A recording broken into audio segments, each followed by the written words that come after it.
ওকে, এবার আমি একটা ইফেক্ট দেখাবো। এই জিনিসটা আমার কাছে খুব মজা লাগছে। এটা এই ইফেক্টটা মানে এই কালারের সাথে যায় আর কি। সেটা হচ্ছে যেমন ধরেন এটা একটা ভিডিও। এই ভিডিওর মধ্যে প্লাস চিহ্ন দিলাম।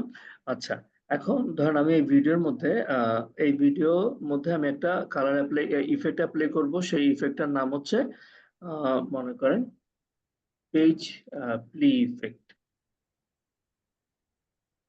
এই যে পেজ পিল ইফেক্ট, হ্যাঁ, পেজ পিল ইফেক্টটা। আচ্ছা, তার আগে আমি যেটা করব, ধরেন এটা একটা লেয়ার ক্লিপ, তো আমি এটাকে ধরে আমি অল্টার কি চেপে ধরে এটাকে যদি উপরের দিকে নিই, তাহলে হয় কি এটা ডুপ্লিকেট হয়ে যায়। ঠিক আছে।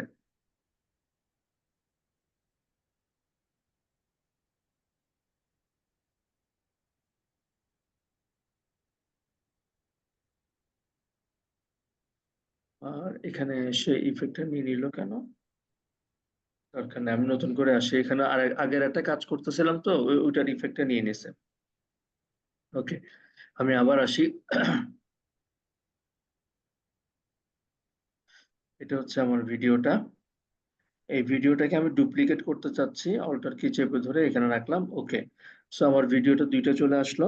আচ্ছা, এখন ধরুন আমি চাচ্ছি সে আহ, আপনার একটা কালার ব্ল্যাক এন্ড হোয়াইট থাকবে, একটা কালার কালারফুল থাকবে, হ্যাঁ।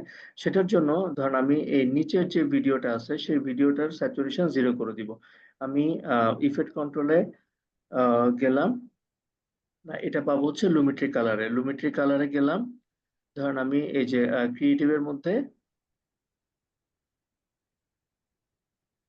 আমি এই স্যাচুরেশনটাকে 0 করে দিব। আচ্ছা, স্যাচুরেশন 0 হয়েছে কিনা এটা এখান থেকে বুঝবো। এই ঠিক আছে, আমি নিচের লেয়ারটা সিলেক্ট করা আছে, স্যাচুরেশন 0, তার মানে এটা পুরোটাই ব্ল্যাক এন্ড হোয়াইট।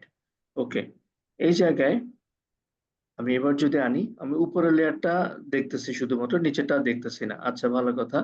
এখন আমি যদি একটা ইফেক্ট এখানে অ্যাড করি, এই ইফেক্টে গেলাম, পেজ পিলটাকে সিলেক্ট করে এটার উপরে ছেড়ে দিলাম।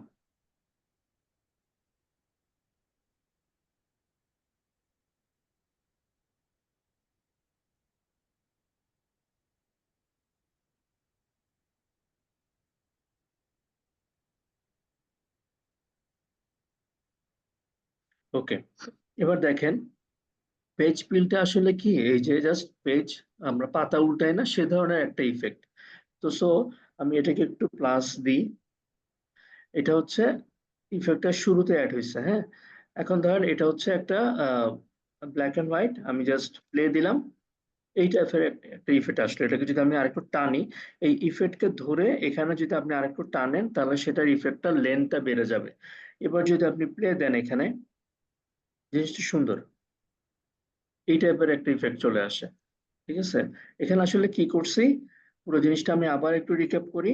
আমি আমার নিচের লেয়ারটাকে, যেখানে এটাকে যদি আমি আবার টান দিই, আমার নিচের লেয়ারটা, নিচের ভিডিওটা হচ্ছে সাদা কালো। একই ভিডিও আমি জাস্ট উপর নিচে ডাবল করছি, নিচের ভিডিওটাকে সাদা কালো করছি। এরপরে তিনোটা মানে দুটো ভিডিওকে একসাথে রাখছি। একসাথে রাখার পরে আমি উপরের ভিডিওটাতে পেজ পিল ইফেক্ট দিছি, যে কারণে সে উপরের ভিডিওটার জাস্ট পাতাটা উল্টাইছে। উল্টানোর কারণে যেটা হয়েছে, এরকম একটা ফিল চলে আসছে। এরকম ভাবে আরেকটা ইফেক্ট আছে, এই পেজ ফিল থেকে যদি আমি বাদ দিই, পেজ টার্নটাও নিই, এই ইফেক্ট গুলা আসে হচ্ছে মানে ভিডিও শুরুতে। ঠিক আছে, তো সো এই জন্য ভিডিও শুরুতে টান দিলাম। আমি বোঝার জন্য আরেকটা ইফেক্টটাকে আরেকটু বাড়াই, লেন্দি করি, তাহলে জিনিসটা বোঝা যাবে। এখন প্লে দিই, দেখেন খুব সুন্দর মানে একটা ইয়া চলে আসছে, মানে ব্ল্যাক এন্ড হোয়াইট থেকে কালারফুল হয়ে যাচ্ছে। এই ধরনের কাজ কিন্তু আপনারা বিভিন্ন ভিডিওতে দেখছেন, এই কাজগুলো এভাবে করে। ঠিক আছে, জাস্ট ব্ল্যাক এন্ড হোয়াইট থেকে কালার চলে আসছে।